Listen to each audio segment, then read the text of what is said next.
नमस्कार, मैं समर भूमि से रोहित शर्मा।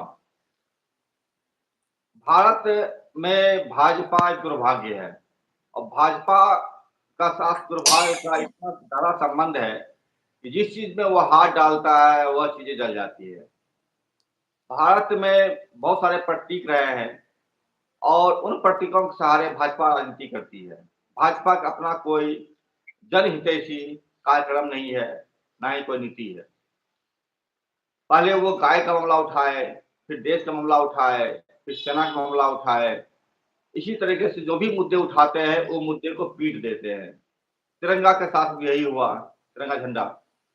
और अब जब 18वीं लोकसभा अस्तित्व में आया, तो राष्ट्रपति के अभिभाषण के माध्यम से आपातकाल जैसे लकीर को फिर से खड़ा कर दिया गया। जो मुर्दा जो गड़ चुका था, जिंदा किया गया उसको। भाजपा अब आपातकाल के प्रतीकों के सहारे राजनीति साधने की कोशिश कर रही है, लेकिन यहाँ भी उसके साथ दुर्भाग्य है, क्योंकि आपातकाल को जिस तरह से उसने उठाया है पार्लियामेंट में और उस पर जिस तरह जवाब आए हैं, वह भी उसकी अपनी फजीहतें हैं। और अब तो लोग यह भी कहने लगे हैं कि आपातकाल एक अच्छी चीज थी, उसमें जनता को बहुत फायदा था। ट्रेन समय पर आती थी, बाबू समय पर स्कूल जाते थे, ऑफिस जाते थे, तमाम तरीके की चीजें हैं। ऐसे में हम अपने आज अतिथि से बात करेंगे आपातकाल के संदर्भ में, जिन्होंने आपातकाल को देखा है, समझा है और उसमें भागीदारिता भी किसी न किसी रूप में ली है। सुब्रतो जी, आपका बहुत बहुत स्वागत है समर भूमि में। नमस्कार आपको। नमस्कार, धन्यवाद। सुब्रतो जी, दुर्भाग्य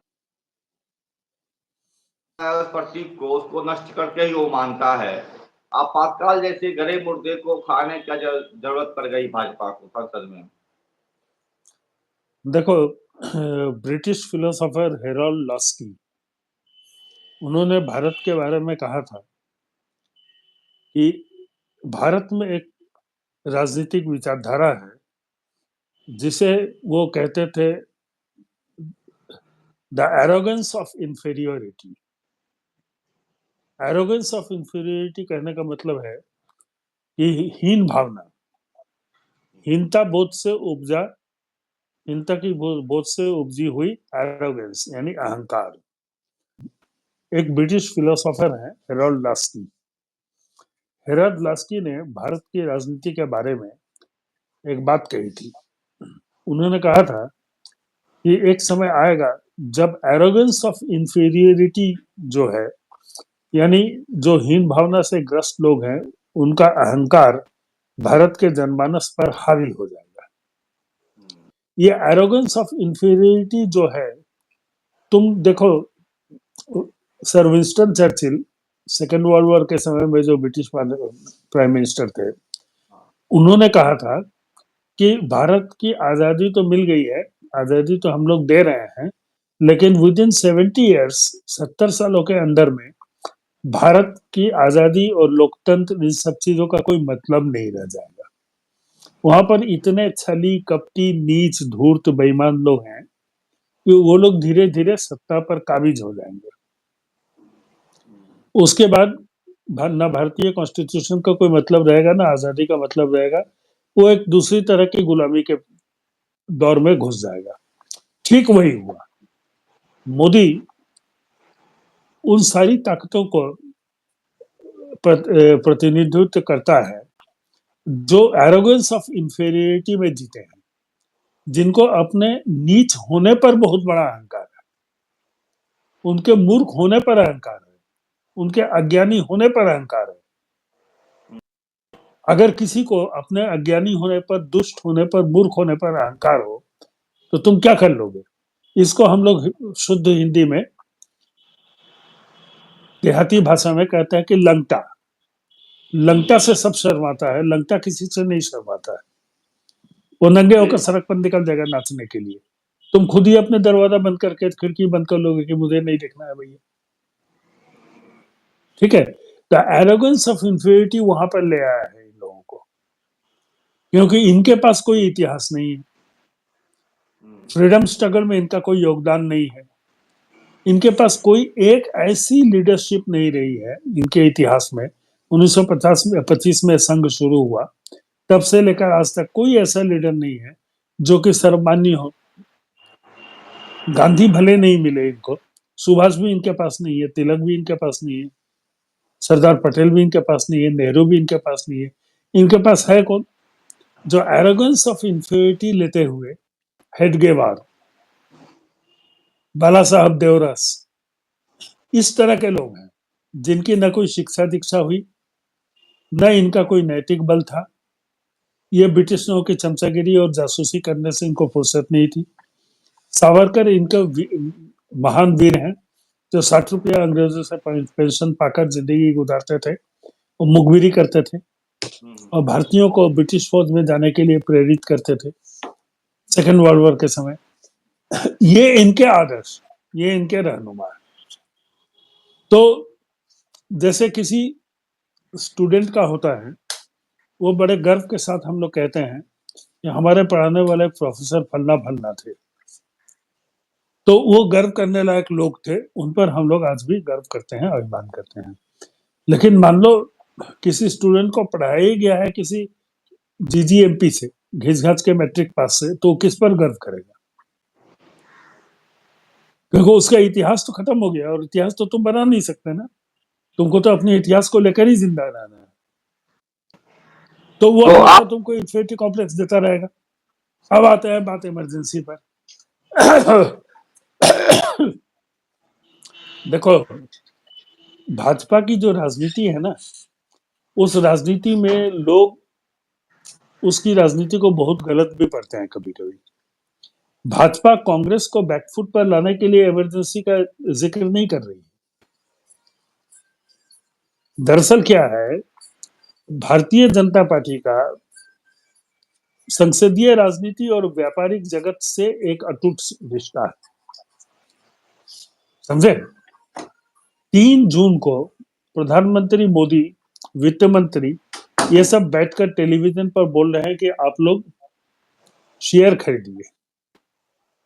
शेयर मार्केट उछलता है और 30 लाख करोड़ रुपए का घाटा हो जाता है शेयर मार्केट गिरने से, भारतीय जनता की जेब से पैसे निकल। ये क्या दिखाता है? मैं अब इसको कोरिलेट कर रहा हूं तुम्हें इमरजेंसी के वाकया से। इमरजेंसी एक फिल्म आ रही है, उस फिल्म में भाजपा वालों ने पैसा लगाया या भाजपा के सहानुभूति रखने वाले लोगों ने पैसा लगाया। उस फिल्म का प्रमोशन करना है तो इस टॉपिक को उठा देना है। भाजपा को भी अच्छी तरह मालूम है पब्लिक को कोई लेना देना नहीं है। इमरजेंसी 50 साल पहले लगी, खत्म हो गई, उस पीढ़ी के ज्यादातर लोग मर चुके हैं। हम लोग जिंदा इसलिए हैं क्योंकि उस समय हमारी उम्र कुछ भी नहीं थी। 56 की पैदाइश हूं और 74 में इमरजेंसी लग गई। कितने साल का रहा? इसलिए हम लोग हैं, तो हम लोगों ने देखा है। जो हम लोग देखे हैं, हम लोग जानते हैं इमरजेंसी क्या थी। जिन्होंने भोगा था इमरजेंसी के अत्याचार को, वो ज्यादातर उनमें से मर चुके हैं। और जो आज की पीढ़ी है, वो ना देखा है ना भोगा है, तो उसके ऊपर कोई अपील ही नहीं है इस चीज की। तो इतने बेवकूफ तो ये है नहीं। तो ठीक है नहीं? जरूरत क्या पड़ गया इसको इमरजेंसी जैसे गरीब मुर्दे उखाड़ने इस वही तो बता रहा हूँ, एरोगेंस ऑफ इंफीरियरिटी। जरूरत इसलिए पड़ी कि अपना अचीवमेंट दिखाने के लिए कुछ नहीं है। पिछले 10 साल में आपने क्या किया, लोग पूछेंगे ना। ये दुनिया वाले पूछेंगे, मुलाकात हुई, क्या बात हुई, क्या कहेंगे, अच्छा क्या जवाब देंगे? कई लोग तो बोलते हैं आपातकाल जो दूसरे है के बेहतरीन चीज था। आपातकाल जो बेहतरीन चीज था, जो कि सिर्फ नेताओं टाइप के लोगों को दिक्कत होती थी, लेकिन आम जनता को इससे कोई परेशानी नहीं होती। ये कितना सच लगता है? ये पूरी तरह से सच है। देखो, इमरजेंसी लगी कब? जब जयप्रकाश नारायण ने रामलीला मैदान में भाषण दिया और भारत की सेना और भारत की पुलिस को आह्वान किया कि आप सरकार के आदेश को ना माने, तो परोक्ष रूप से यह एक भारतीय सेना को विद्रोह करने की का आह्वान था। ऐसी स्थिति में देश को टुकड़े टुकड़े हो जाने से कौन बचा था अगर भारतीय सेना उस समय जयप्रकाश नारायण की बात सुनकर विद्रोह कर दी थी तो जी बिल्कुल। तब इंदिरा के सामने कोई रास्ता ही नहीं बचा इमरजेंसी लगाने के सिवा। इसी तरह से क्या हुआ था इमरजेंसी के जमाने में हम लोग जिए हैं, हम लोग जान रहे थे उस समय पंचजन्य में कैसे कैसी चीजें लिखी जाती थी ठीक उसके पहले, और भारतीय प्रेस में क्या क्या लिखा जाता था। उससे साफ जाहिर होता था कि एक स्ट्रॉन्ग यूएस लॉबी, क्योंकि रिचर्ड निक्सन का अपमान की थी इंदिरा गांधी। रिचर्ड निक्सन जब उनसे मिलने नहीं आए कि I don't want to meet that lady, तब उसने कहा कि इंदिरा गांधी ने कहा I don't want to meet the monkey faced US यानी। ये कहने की साहस तो इंदिरा में थी। निक्सन कुछ बोला नहीं लेकिन तिल मिला गया। तिल मिलाकर उसने क्या किया, अपने पैसे के बल पर, सीआईए के बल पर भारत में इंदिरा विरोधी ताकतों को इकट्ठा करना शुरू किया। दरअसल वे इंदिरा विरोधी ताकतें नहीं थी, वे देश विरोधी ताकतें थी, जो लोग बाद में समझे। और बहुत देर नहीं लगी, 2.5 साल में ही समझ गए, 5 साल में ही समझ गए। इमरजेंसी 74 में लगी, 75 से चली, 77 में इलेक्शन हुआ, 77 में इमरजेंसी हट गई, जनता पार्टी जीत गई, 79 में इलेक्शन हुआ, इंदिरा गांधी आ गई। बस इतनी तो कहानी है। तो हमारे उस जनरेशन को इस चीज को समझने में कितना कितना समय लगा, मुश्किल से 4 साल। और हम लोग इंदिरा गांधी को वापस लाए, यानी भारतीय जनता ने वापस ले आया। ये हाशिए पर धकेल दिए गए क्योंकि ये विच्छिन्नतावादी ग्रुपों का एक अनहोनी कि एकाएक ऐसा क्या हो गया कि मतलब उपद्रवी देश विरोधी ताकतें जो है एकजुट हो गई सरकार के खिलाफ, देश के खिलाफ। क्या इसका कारण हम इंदिरा गांधी के द्वारा किए गए 2 कार्य, बैंक का राष्ट्रीयकरण और प्रिवी काउंसिल का बंद होना, प्रिवी इसमें काउंसिल नहीं, privy purse, privy purse, right, बिल्कुल, privy sorry, purse. Privy purse, इसमें देख सकते हैं। हाँ, देखो बैकग्राउंड बहुत दिनों से बन रहा था। 74 की इमरजेंसी, 75 की इमरजेंसी के पीछे 1967 तुमको जाना पड़ेगा। 1967 में कांग्रेस दो फाड़ हो गई। मोरारजी देसाई एक कांग्रेस को लेकर चले, इंदिरा गांधी ने कांग्रेस आई बना ली 1969 में। ठीक है, नेहरू जी की मृत्यु के बाद, लाल बहादुर शास्त्री के जाने के बाद। तो क्या हुआ, इंदिरा गांधी की जो कांग्रेस आई थी, क्योंकि वो नेहरू जी की बेटी थी, इसीलिए पूरे भारत के लोगों ने उसी को ओरिजिनल कांग्रेस माना। मोरारजी देसाई वगैरह जितने थे उनको हाशिए पर ढकेल दिया गया।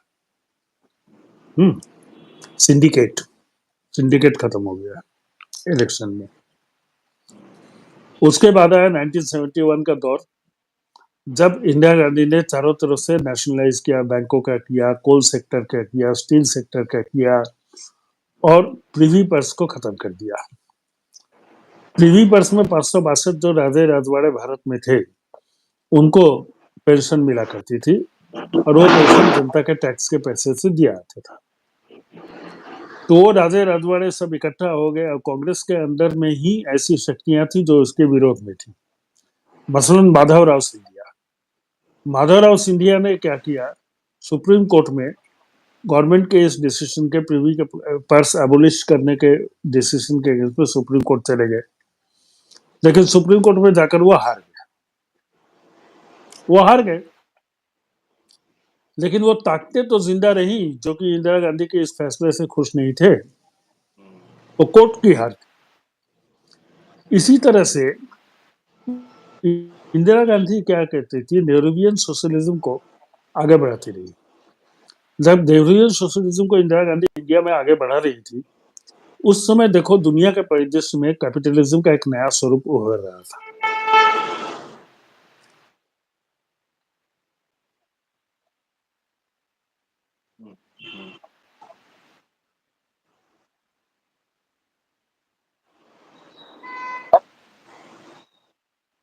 ब्रिटेन में मार्गरेट थैचर एक ताकत बनकर उभरी। अमेरिका में प्रेसिडेंट निक्सन और निक्सन के जो विदेश नीति वाले थे हेनरी किसिंजर, और उनके vice president senior George Bush, ये सारे लोग जो थे ये घोर दक्षिणपंथी ताकतें थी। इन घोर दक्षिणपंथी ताकतों का एकजुट होना यूएसएसआर के अगेंस्ट में वो लोग हुए थे, सोवियत संघ के अगेंस्ट में। क्योंकि दुनिया उस समय कोल्ड वार में थी, दो खेमों में बटी हुई थी, ठीक है। तो वो कॉन्फ्लिक्ट जो है वो धीरे धीरे और गहराता गया समय के साथ साथ, और 70 से लेकर 80 के दशक में ये कॉन्फ्लिक्ट सबसे ज्यादा डीप था यूएसएसआर के विघटन होने के पहले तक, ठीक है। तो उसी समय तुम देखोगे दक्षिण पंथी राजनीति सबसे ज्यादा सर चढ़कर बोलती रही। वो एक तरह से नियो फासिस्ट थे, नियो नाजीज थे। मजेदार बात क्या है कि ये नियो नाजीज दृष्टिकोण किन्होंने अपनाया?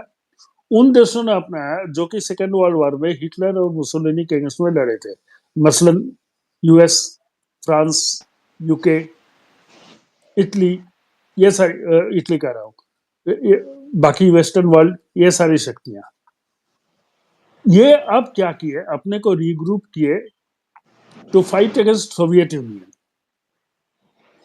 क्यूबन मिसाइल क्राइसिस के बाद से वो स्थिति हो गई थी कि लैटिन अमेरिका के दरवाजे पर सोवियत यूनियन दस्तक दे चुका था। तो इस परिदृश्य में जब चीजों को समझोगे तब तुम्हें समझ में आएगा कि इंदिरा गांधी इन ताकतों के लिए नागवार क्यों गुजरती थी।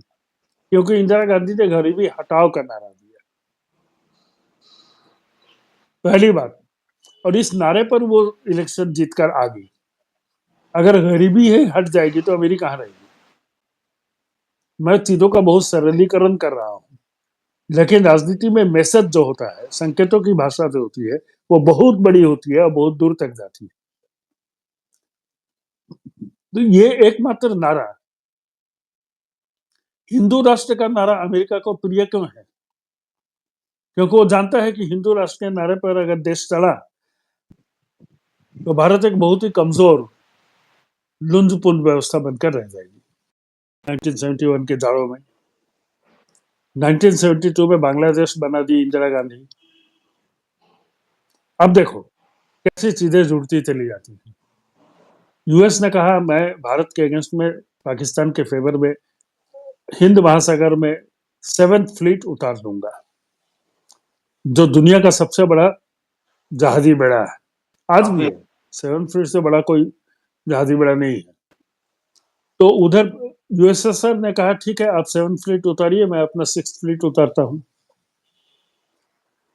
तो एक फ्लैश पॉइंट हो गया, अमेरिका पीछे हट गया। अमेरिका के पीछे हटने का नतीजा हुआ कि पाकिस्तान बुरी तरह से हारा, पाकिस्तान का मोरल टूट गया, बुरी तरह से हारा, और दुनिया का सबसे बड़ी युद्ध विजय जो देखो दुनिया में बहुत कम ऐसे युद्ध हुए हैं जिसका डेफिनिट रिजल्ट निकला है। अक्सर बाजी ड्रॉ होती है, लेकिन भारत का जो पाकिस्तान 71 का जो वार था वो शायद दुनिया के इतिहास में अकेला युद्ध है जिसका कि एक नतीजा क्लियर कट निकल गया और वो परमानेंट हो गया। बांग्लादेश बन गया, एक नया नेशन बन गया। 90,000 युद्धबंदी सैंडेड सोल्जर्स को युद्धबंदी बनाया गया। पूरी पश्चिमी ताकतें इंडिया के इस ताकत से टिलमिला गई, और सोवियत यूनियन जो तरह से भारत को सपोर्ट किया उस युद्ध में, हथियारों से हो, पैसों से हो, और तरीके से हो, स्ट्रेटेजिकली हो, पॉलिटिकली हो, उससे इंदिरा गांधी को पूरी तरह से सोवियत कम्युनिस्ट न होते हुए पूरी तरह से सोवियत खेमा का मेंबर मान लिया गया, ठीक है। जैसे यूक्रेन को आज माना जाता है कि वो नाटो का मेंबर है, यद्यपि वो मेंबर है नहीं, उसी तरह से भारत को उस समय पश्चिमी ताकतों द्वारा सेंटो का मेंबर मान दिया गया था, यद्यपि भारत सेंटो का मेंबर नहीं था। सेंटो सोवियत संघ द्वारा चलाए हुए अपने नाटो के विरोध में एक सामरिक संधि की थी उसने कम्युनिस्ट देशों के साथ, उसको उस ऑर्गेनाइजेशन को सेंटो कहा जाता था। आजकल लोग शायद उसका नाम भी नहीं जानते हैं। तो तो उस ये जो परसेप्शन गया दुनिया में, उस समय हुआ कि इंदिरा गांधी को किसी तरह से हटाना बहुत जरूरी है। ये अमेरिका के साल अब था। खोज जी अब खोज शुरू हुई भारत में, कौन कौन से ऐसे तत्व हैं, विरोधी तत्व है इंदिरा के, जिनको हम एकजुट कर सकते हैं। तो उसमें जयप्रकाश नारायण आ गए। मैंने तुम्हें कई बार पॉडकास्ट में कहा है, समाजवादी से बड़ा फासिस्ट कोई होता ही नहीं। जी। मैं क्यों कहता हूं? इसके पीछे एक ऐतिहासिक पृष्ठभूमि है। तुम देखोगे सारे समाजवादी, सारे जातिवादी राजनीति करने वाले अंततोगत्वा जाके फासिस्ट लोगों के साथ खड़े हो जाते हैं। नीतीश बाबू समाजवादी है, किसके साथ खड़े हैं? बिल्कुल। मायावती जातिगत राजनीति करती है, आज किसके साथ खड़ी है? जो भाजपा का करी है। क्यों खड़ी है? जयप्रकाश नारायण के फेवर में भारतीय जनसंघ क्यों खड़ी थी? क्या दोनों में कोई अंतर है? 50 सालों में कोई अंतर आया है क्या? आएगा ही नहीं, क्योंकि उनका राजनीतिक चरित्र ही वही है। राम मनोहर लोहिया भी भाजपा के साथ चले गए। तो दूसरा रास्ता क्या बचा? Either you are a leftist or you are a rightist. And if you are a rightist, you are a pro-capital. When you are pro-capital, you are a fascist at the end of the day. दुनिया दो विचारधाराओं में बटी हुई है रोहित।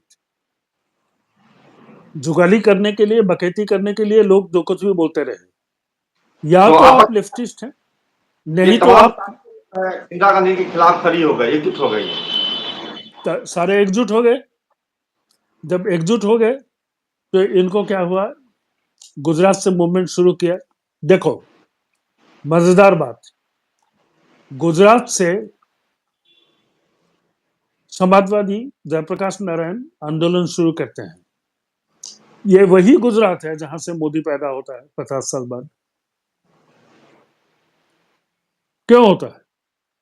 एक समाजवादी कांग्रेसी आंदोलन से जुड़े, धारा से जुड़ा हुआ स्टेट फाइनली जाकर फासिस्ट लोगों के साथ क्यों खड़ा हो जाती है?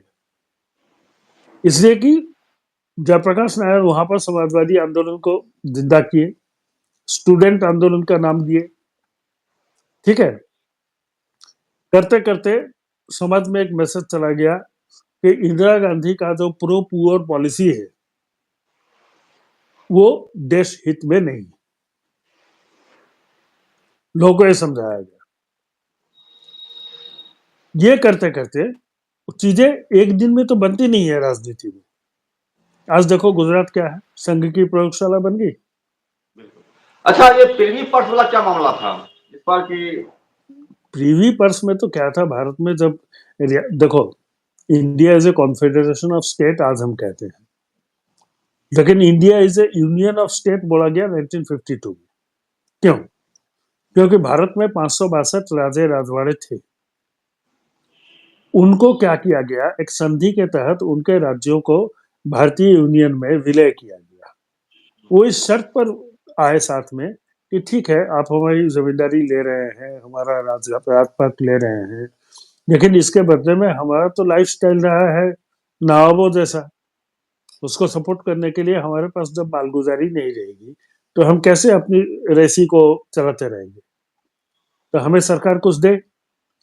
तो सरकार उस समय सेंट्रल गवर्नमेंट जो थी, नया नया देश आजाद हुआ था, कमजोर थी, उसने समझौता किया कि चलिए आपको किसी को 50,000, किसी को लाख रुपया महीने में, किसी को 10,000, अपनी अपनी हैसियत के अनुसार सरकार देती रहे, है ना, ताकि आपका जो राजपाट चला गया तो आपकी लाइफस्टाइल में कमी ना आए, आप अपना जिंदगी चाहते रहे। लेकिन 1971 आते आते 1950 की पीढ़ी के राजे महाराजे तो सब मर गए थे, उनके बच्चे थे। अब सवाल ये उठा कि क्या हम पीढ़ी दर पीढ़ी इसको करेंगे, चलाएंगे? तब तो हम एक प्रिविलेज क्लास बना देंगे कि जनता के पैसों से एक 562 राजे राजवाड़ों को हम पाल रहे हैं, उनके बच्चों को पालना है। वो मर गए तो उनके बच्चों को पालना है, ये मर जाएंगे तो उसके बाद उनके बच्चों को पालेंगे। ये तो हो नहीं सकता एक डेमोक्रेटिक नेशन में। तो इंदिरा गांधी ने प्रिवी पर्स को संविधान के धाराओं का हवाला देते हुए अबोलिश कर दिया। ये बहुत हुआ भैया।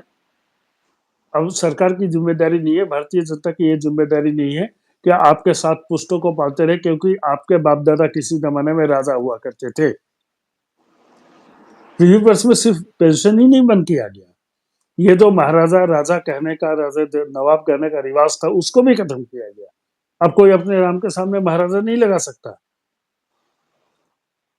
आप एक ही तरफ एक लोकतांत्रिक व्यवस्था का अंग बने हुए हैं, दूसरी तरफ खुद को महाराजा कहलाना पसंद करते हैं, तो राजतंत्र और लोकतंत्र तो एक साथ नहीं चल सकता ना। इसलिए वो टाइटल हटा दिया गया। इससे भी कोफ्त हुई लोगों को, जैसा मैंने तुम्हें बताया, माधवराव सिंधिया सुप्रीम कोर्ट पहुंच गए कांग्रेस के होते हुए। वही माधवराव सिंधिया जो कि राजीव गांधी का अभिन्न मित्र बने बाद में चलकर। ठीक है, तो सिंधिया खानदान तो वैसे ही गद्दारी का इतिहास से भरा हुआ है, वो एक अलग किस्सा है। लक्ष्मीबाई की भी हत्या में सही हो रहा उनका है। हाँ, हमेशा से गद्दारी किया है ना लक्ष्मीबाई के अगेंस्ट में, सबके अगेंस्ट में, तो अंग्रेजों के साथ ही रहा था। एनीवे, वो एक अलग चीज है। तो ये प्रिवी पर सटाया गया। तो ये जो लोग थे, ये लोग जयप्रकाश नारायण एंड कंपनी के साथ आके खड़े हो गए। उनको मौका मिला कि इंदिरा जी हट जाएं, हमारी सरकार आए तो हम शायद फिर दोबारा चालू करें ये सारी चीजें। ठीक है, इनके साथ वो लोग आके खड़े हो गए जो कि राष्ट्रीयकरण के खिलाफ थे, जैसे पुराने कोल माइंस ओनर जिनके माइंस ले लिए गए थे, पुराने रेलवे के मालिक, भारतीय रेल कई प्राइवेट कंपनियों के हाथों में थी ना, जैसे बंगाल नागपुर रेलवे बीएनआर कहलाता था, उसी तरह से कई सारी रेल कंपनियां थी, उनके मालिक भी बैठे हुए थे, स्टील वाले मालिक भी बैठे हुए थे। तो वेस्टेड इंटरेस्ट, देखो होता क्या है, एक बहुत, जब कोई देश एक ट्रांजिशन से गुजरता है, यानी परिवर्तन के दौर से गुजरता है, तो उसमें जिन चीजों को, जिन शक्तियों को तुम हटा रहे हो, वो शक्तियां रातों रात मर तो नहीं जाती ना, उनकी शक्ति छिन गई है, लेकिन वे लोग तो जिंदा है, वे तत्व जिंदा है।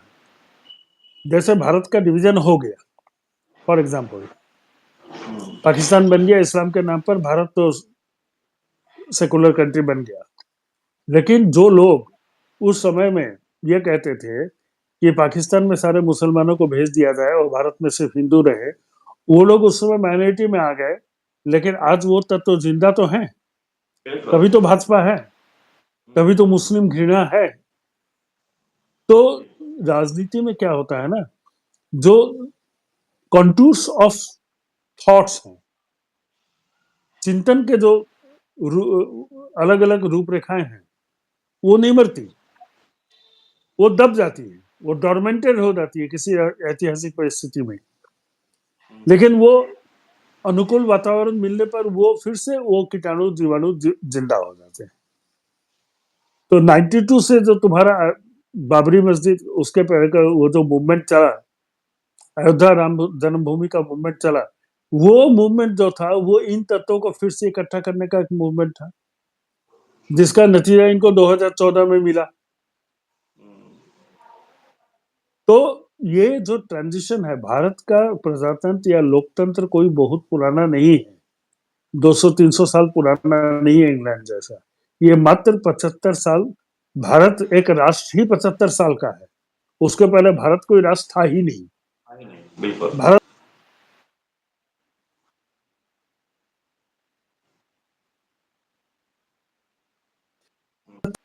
देश है, हम 250 साल भी नहीं, ये हार्ड फैक्ट है, क्योंकि geographical reality is not a nation, geography is only one definition of nation, it does not define a nation completely, ये समझना पड़ेगा। जो बांग्लादेश, सुब्रतो जी, एक चीज जाना था, तो ये जो कांग्रेस में इंदिरा गांधी खास करके जो नेशनलाइज हर चीज की, प्रिवी पर्स को बंद करके राज्य राजवाड़ों को लोकतांत्रिक ढांचा में ढालने का प्रयास की, लाई वो, तो इसके कारण जो है आपको जो विक्षोभ पैदा हुआ, उस विक्षोभ को वह विक्षोभ जो है इंदिरा को मजबूर कर दिया आपातकाल लगाने के लिए। एक और फैक्टर था। इंदिरा गांधी ने जब बांग्लादेश लड़ाई लड़ी तो उसका असर भारतीय अर्थव्यवस्था पर बहुत बुरा हुआ, जिसको लोग अक्सर भूल जाते हैं, क्योंकि राष्ट्रवादी चिंतन जो है, आहा हमने लड़ाई लड़ी, पाकिस्तान को 2 टुकड़ों में बांट दिया, बांग्लादेश बना दिया, ये सारी बातें हुई। You have scored a brownie point, you have scored a political point, but what is the financial or economic price which you have paid for this? अब मैं तुम्हें बताता हूँ। 1971 दिसंबर में जिस समय लड़ाई शुरू हुई, उस समय भारत में सरसों का तेल 1 रुपये 25 पैसे लीटर मिलता था, केजी मिलता था। उस समय लीटर नहीं आया था, लिक्विड में भी केजी। 1972 में जब लड़ाई खत्म हुई, 72 के अंत आते आते वही सरसों का तेल 5 रुपये 50 पैसे केजी हो गया, यानी भारतीय अर्थव्यवस्था का 5 गुना अवमूल्यन हो गया। क्योंकि मैं अपने घर में सौदा लाता था, ये अर्थव्यवस्था पर बहुत गहरी चोट लगी। नतीजा ये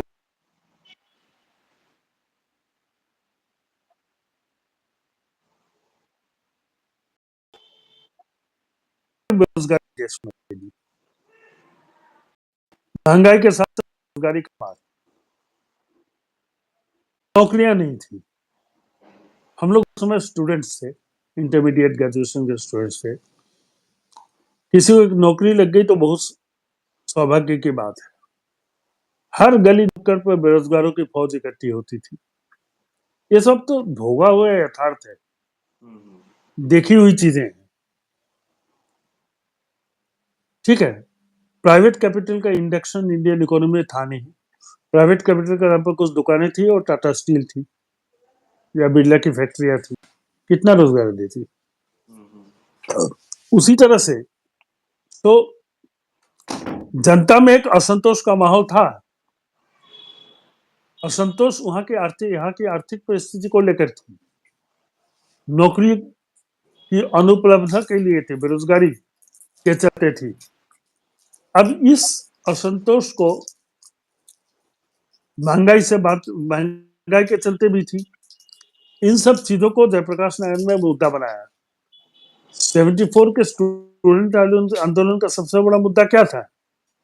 किताब कॉपी का महंगा होना और स्कूल कॉलेज में फीस की वृद्धि। यही तो मुद्दे थे ना, यही से तो शुरू हुई। तभी तो जनता पार्टी की गवर्नमेंट आई तो जनता कॉपी निकली और 54 में कॉपी लाकर हम लोग लिख लेते थे। आर्थिक स्थिति की हालत थी कि इंदिरा गांधी को 1972 में फूड फॉर ऑल प्रोग्राम के तहत राशन की दुकान, सस्ती रोटी की दुकान गली गली मोहल्ले मोहल्ले में खोलना पड़ा पूरे देश में। ये तो भला हो कि पंजाब में ग्रीन रिवोल्यूशन हो चुका था, इसलिए गेहूं इतना ज्यादा हमारे पास था कि सस्ती रोटी की दुकान में 1.25 किलो रोटी खरीदने के लिए मध्यम वर्गीय लोग भी लाइन में खड़े हो रहते थे शाम को जाकर। ये हमारी देखी हुई चीज है। अब इस असंतोष को हवा दिया गया, हवा दी गई और इसी का बनकर क्या हुआ कि एंटी इंदिरा वेव तैयार किया गया। लेकिन अंदरूनी बात ये थी कि वो लोग जनता के असंतोष को भुना रहे थे, लेकिन इनके पास कोई रोड मैप नहीं था। ये जो संपूर्ण क्रांति की बतौलाबाजी हुई, संपूर्ण क्रांति विदाउट कम्युनिस्ट रिवोल्यूशन तो हो नहीं सकता। बिल्कुल। जयप्रकाश नारायण क्या थे? इलेक्टोरल राजनीति से संपूर्ण क्रांति करना चाह रहे थे। एक क्रांतिकारी नारा दे दिया, राइट टू रिकॉल, कि जो मेंबर ऑफ पार्लियामेंट को आपको काम पसंद नहीं है उसको आप वापिस बुला लीजिए। अब आप सोचो कि अगर इसको तो माना नहीं गया। एक मैं उदाहरण दे रहा हूँ लोगों को, कई लोग आज भी जयप्रकाशवादी है, जो लोग कहते हैं राइट टू रिकॉल होता तो आज बहुत सारे खराब एमपीज को लोग रिकॉल कर लेते। कैसे रिकॉल कर, क्या मैकेनिज्म है? क्या उसको रिकॉल करने के लिए दोबारा वोटिंग होती? कैसे करते? चिट्ठियां लिखकर, मेल डाल के, कैसे करते? एक कॉन्स्टिट्यूंसी में 15 लाख वोटर होते हैं। आप क्या करते हैं? 15 लाख सिग्नेचर उसमें से 8 लाख आपको चाहिए, 7.5 लाख के 51,000, 7 लाख के 51,000 सिग्नेचर लेने जाते। कौन करता? कौन सा मैकेनिज्म है? अगर ये अधिकार दे भी दिया जाता, ये कानून बन भी जाता, तो प्रैक्टिकली वो कैसे? प्रैक्टिकली तो पॉसिबल नहीं था। तो इस तरह की कुछ बतौलाबाजी करके ये लोग क्या कर रहे थे, अपने को संगठित किया। यूथ जो है इमोशनल होता है, ऊपर से बेरोजगारी की मार, परिवारों की घटती आमदनी, वो लोग रास्ते पर दिखा रहा है। और इसी बहाने यूएस फोर्सेस इंडिया को हटाकर राइट विंग फोर्सेस को भारत में स्थापित करना चाहते थे। कामयाब भी हुए 77 के इलेक्शन में कांग्रेस का नामो निशान मिट गया, लेकिन 2-2.5 साल के अंदर में इनके अंतर विरोध सामने आ गए, क्योंकि जनता दल में पार्टी में थे कौन?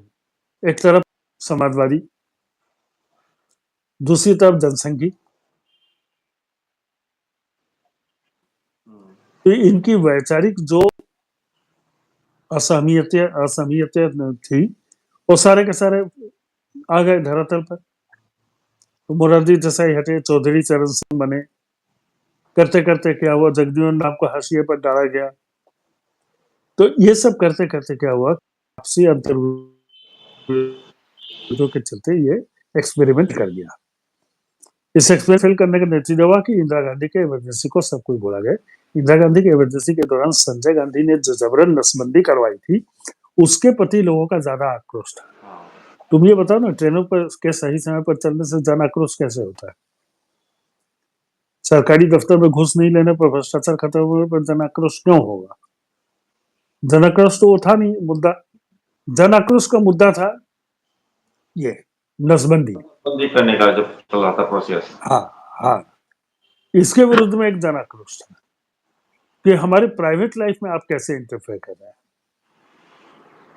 आप एक डिसीजन सरकार का थोप कैसे सकते हैं? हम चीन तो है नहीं, हमारे यहाँ चुनाव होता है, ठीक है, हम चुनाव में सबक सिखाएंगे। अब जनता ने सबक सिखा दिया, यही तो कहानी है। अच्छा, एक चीज जो कहा जा रहा था, आपातकाल का समर्थन सीपीआई ने भी किया था। किया था। सीपीआई उसमें ऐसे डांग थे, सीपीआई के चेयरमैन ऐसे डांग खुली तरह से इंदिरा गांधी के समर्थन में खड़े थे। बाला साहब देवरे से भी किया था, वाजपेयी ने भी क्या कहा था, अनुशासन पर्व। आज जो ये कहते हैं इमरजेंसी के बारे में गाली देते हैं, ये अपने बात से पूछे ना, अनुशासन पर्व क्यों कहा था आपने?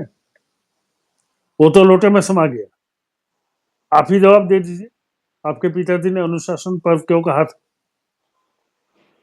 फिर आप किस मुंह से गाली देते हैं आज? क्यों उस समय आरएसएस वाले क्यों लिखित दिए थे इंदिरा जी को कि हम आपके अगेंस्ट में कोई कार्रवाई नहीं करेंगे, आप हमें जेल में मत डालिए? क्यों बाला साहब देवदास ने लिख के दिया था? वो तो सावरकर की महान परंपरा माफी मांगकर चिट्ठी लेकर उसको निभा रहे थे ना। उसमें तो आप में हिम्मत थी नहीं लड़ने की। और जो लोग इमरजेंसी के खिलाफ लड़े, जैसे जॉर्ज फर्नांडिस लड़े, बहुत सारे लोग लड़े ना, वो तो मर खप गए, है ना। और जो उस समय माफी मांग के जेल से बाहर खड़े थे, वो साले आज पावर में आके इमरजेंसी को गाली दे रहे हैं। उस समय लड़ने का मादा आप में था नहीं। श्रोतो जी, 50 साल के बाद जरूरत क्या पड़ा है इसको इमरजेंसी जैसे मुर्दे उखाड़ने का? अरे मुर्दे उखाड़ने का सीधा मतलब है कि भाई पिछले 10 सालों में इन्होंने कुछ नहीं किया, इनके ऊपर सवाल नहीं उठे, इसीलिए हम 50 साल पहले का उठा रहे हैं। कांग्रेस को बैकफुट पर लाएंगे, उसको मोरली हम ये करेंगे। इस पर आरोप लग रहा है ना कि आप अघोषित आपातकाल चला रहे हैं, तब वो घोषित आपातकाल का रेफरेंस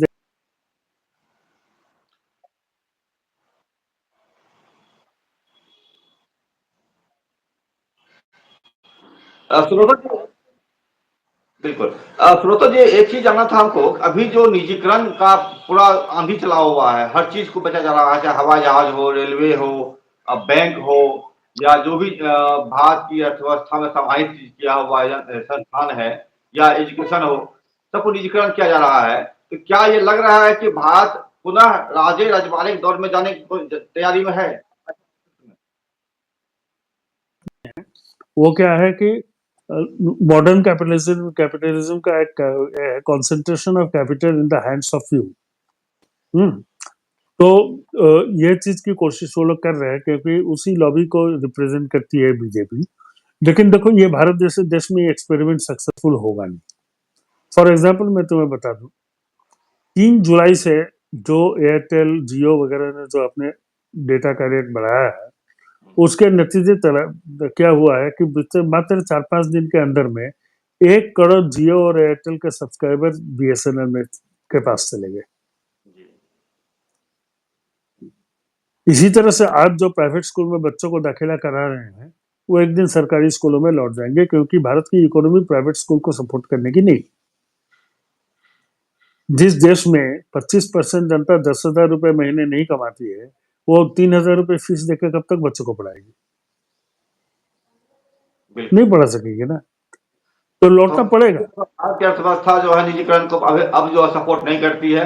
नहीं कर सकती है। जो जितना हो गया अब नहीं सपोर्ट। अभी ट्रेंड रिवर्स होगा। अभी ट्रेंड जो है रिवर्स होगा। बिल्कुल ये रिवर्स होगा। अभी मैंने देखा जो कि अपने बच्चों को सरकारी स्कूल में दाखिला करवा रहे हैं प्राइवेट स्कूल से निकाल करके। यह भी एक चीज है जो उदाहरण आपने दिया ही है। देश में हो रहा है। होगा मेरा अंतिम सवाल इस मामले में होगा कि ये जो आज अघोषित आपातकाल चल रहा है नरेंद्र मोदी जी के नेतृत्व में, इसको काउंटर करने के लिए वो इंदिरा गांधी आपातकाल का इस्तेमाल कर रहा है। क्या ये मैं ठीक समझ रहा हूं? बस इतनी सी बात। श्रोतो जी बहुत बहुत धन्यवाद आपका। आपने बहुत चीज बताया, चीजों के बारे में, आपातकाल के बारे में बहुत सारे अनुभव थी। लोगों का बहुत सारे सवाल थे उसमें, और आप चूंकि खुद भुक्तभोगी भी रहे हैं उस आपातकाल के दौर में, देखे भी चीजों को, मजबूती से समझे भी चीजों को है। और क्या सरकार विरोधी क्या बात कर रहे हो? आपातकाल के समय में मैं चाईबासा गया हुआ था। चाईबासा के डीसी थे मंत्रेश्वर झा, जो मैथिली के अच्छे पोइट भी हैं। मंत्रेश्वर झा ने विद्यापति जयंती का आयोजन किया रूमटा हाई स्कूल चाईबासा में। मुझे वहां पर आमंत्रित किया गया। मैं वहां पर खुलकर इंदिरा गांधी के इमरजेंसी की धज्जियां उड़ा के रख दिया। मेरी गिरफ्तारी तो नहीं हुई जी। मैं तो खुद ही एग्जाम्पल हूं ना। जी बिल्कुल बिल्कुल। तो यही लगे रहिए, देखते रहिए, और हमारे चैनल को लाइक कीजिए, सब्सक्राइब कीजिए, शेयर कीजिए। और जो विभिन्न तरीके का जो लकीरें पीटी जा रही है, प्रतीकों का इस्तेमाल किया जा रहा है, इसको समझने का भी प्रयास कीजिए। बहुत बहुत शुक्रिया। शुक्रिया सुब्रतो जी, नमस्कार। धन्यवाद।